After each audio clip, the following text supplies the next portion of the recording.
first question, I guess, just how's the team react to the news with Everson Griffen? You know, I think we just want to be supportive and help however we can, make ourselves available, and we just want what's best for Everson and for his family. So that's where our, minds and hearts are at, and then we just got to go play a football game and do our best. How did the news permeate, whether it was Saturday night and game day Sunday, when everything was going on with you guys? How did it permeate? How did you guys all find out what was going on? It was just communicated to us over the weekend, but we had a football game to play, and I think one of the ways to support Everson is to go out and play well and do our best, and go from there.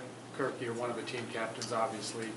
Does that give you maybe an additional role in working your way through this as a team? Certainly, we all just need to be pros and just continue to play at a high level and do what we've always done as far as our preparation. And things come through an NFL season. You have injuries, you have setbacks, and you pretty much expect things to happen. So you just have to do what you know you got to do to still play well. Kirk, how do you sort of balance this out from the side of I have to go focus and play a football game, but also the human side of it's a guy on my team and he's going through a tough time? How do you deal with those feelings? Yeah, I mean, you just make yourself available, and certainly you pray for him, and as you do for a lot of guys. I mean, I've got a lot of guys in my heart and mind. A lot of people in this locker room are going through things, and this league will test you in a lot of different ways. And so, I don't know that. I guess I'll just say that it's part of what going through this league is like, and being a teammate and going through a tough grind of a season is you have events like this, and so you learn to just be supportive and do your best and try to help one another by playing well on the field. Kirk, did you get to know Everson very well? Was he in your Bible study or anything? Yeah, I got to know him pretty well. I think between the Pro Bowl a couple of years ago, first meeting him and playing against him, and then through this off season and training camp and early in the regular season, spent a lot of time around each other by the nature of what we're doing, and he's always been a great teammate to me. How aware were you or other players? I know some of the reports out there said that he was struggling for a little while here before the weekend. Did you notice anything? I mean, were you around him enough to notice anything? He was the same Everson, that I always knew. Had a lot of energy and a lot of passion, and it was a lot of fun. And yeah, that's all I noticed. Kirk, what's the biggest challenge the Rams face? Forgetting about the short week, but just as an opponent, to how they match up with you. Great football team. They've played a really high level of football as of late. Playoff team from last year. Well coached. You have great players. They can beat you a number of ways, and so we understand we've got to play our best football to be able to come out of there with a win. What's the best thing Sean McVay taught you?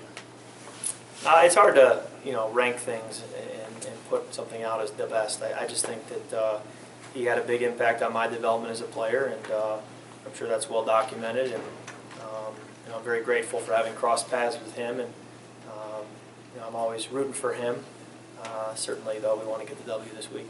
How do you feel about the challenge of having to go to 2 time zones away in a short week out to L.A.?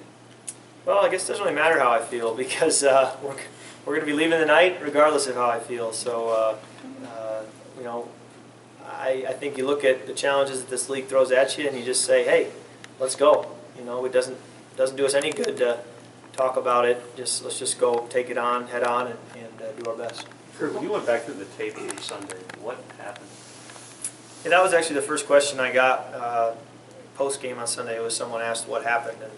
And I could be here a long time talking you through every play.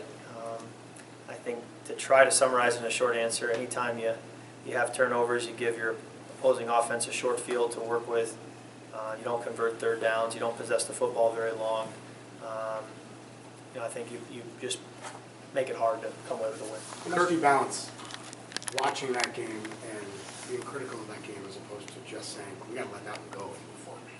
I think you do what you always do. I'm pretty comfortable with just sticking to my routine, win or loss. So I go back, watch the film, ask questions, try to get details corrected, try to make sure everybody's on the same page. We know what we got to do. I would never want to just throw it away and not look at it. I think I enjoy learning from it and making sure that things get corrected. And then from there, what I would do after a win, which is get back to work and focus on the next opponent and really just keep the same routine. Kirk, what if anything can you do to cut down on the fumbles? I mean, when you're under attack like that, is there anything that you can do? Yeah, you know, we talk always about keeping two hands on the football, and when you're in a crowd, then to secure it all the more. And certainly in the first one when I was running, you know, the fact that he has the ability to punch the ball out coming from behind me would mean that, you know, I need to keep it tighter to my body and secure it, you know, that much more. So, you know, anytime I'm in the pocket, just trying to keep two hands on the football. And fumbles are going to happen from time to time with the nature of NFL pass rush, but you certainly want to limit them to as few as possible. Do they come after you more whenever you put a few on film like that? I don't. After the ball more? I mean, logically, I don't think they're going to not come after the ball. You know, so whether you're someone who, you know, I mean, it's not like they're not trying to strip it if you're someone who secures it well. So I think they're always going to come after it regardless. The second one, could you have done anything different? I mean, you don't know it's going to be coming that fast. You know, I think I try to go back and look at it. Felt like I had two hands on it, but at the same time, you know, I always feel like maybe if I can sense it coming, then I can just, you know, instead of just holding it like this, I could actually bring it into my body and secure the ball as opposed to trying to step up in the pocket or stay a passer. How do you feel the protection was overall from the offensive line last Sunday? You know, it's every play is its own entity, and at times it was really good. At times, you know, we had maybe it's one guy and the other four guys are fine. It's team game. There's other times where I'm holding on to it too long and I'm putting them in a tough spot, and so play in, play out, you know, it's always, it can be different. When you fall behind 17 points, obviously that impacts game flow and you're logically going to become one-dimensional. Were there more opportunities to run the ball than the 4 times the entire game you handed off? Well, you know, I think it all comes down to the situation of the game. I do think that you know, we were down 17-0 after we had run 6 plays. Okay, you know, this is not a normal football game. You run 6 plays and you're down 17-0. So obviously, no one to blame but myself or ourselves. So you know, you could mix in some things here and there, but for the most part, if you're going to run 6 plays and be down 17-0, you're not going to really be helping your run game regardless. If Dalvin isn't able to go, how much does that hinder what you guys want to do? And we're going to run our offense, and whoever's in there is going to be in there. And you know, we have a full playbook with a lot of options, and we'll be very multiple. And you know, we have to be ready to adapt regardless of who's injured and who's healthy. I thought they were good. Obviously, we had the one fumble on the gun snap, but I thought other than that, it was very clean. How familiar does that offense look to you? I mean, is it basically the same thing that you were running under him, or? I haven't watched their offense at all, you know, so I really can't comment, but I know they're scoring a lot of points and doing a really good job. What was kind of the signature of his offense when you were there with him? You know, I thought it was very multiple. I thought much like here, you know, it's a combination of drop back, quick game, play pass, movements, you know, shifts and motions, and, you know, screens, and I think it was a very multiple offense that could do a lot of things. Kirk, how do you expedite your preparation process when you have a short week? How do you expedite it? Yeah. You expedite it. You know, you got to move it up. It's a shorter week. You know, Monday and Tuesday would normally be a recovery day Monday and off day Tuesday. We're in here working, so that's how you do it. You come in and you don't take off days. Kirk sitting at 1-1-1.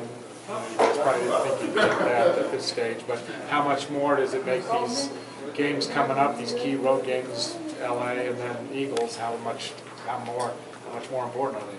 Oh, you know, we certainly feel like these are very important. You know, whether you had won or lost the previous games, they're all important. They all end up mattering. I think when you look back at last year's games, this team had so much success, went 13-3, and yet they'll point to a couple games where if they had won them, could they have had a home field advantage for the championship game? So no matter how many you win, you're still looking at every one being important. And certainly with our record, we feel that, you know, that this game is very important, as will the following ones be. Last couple.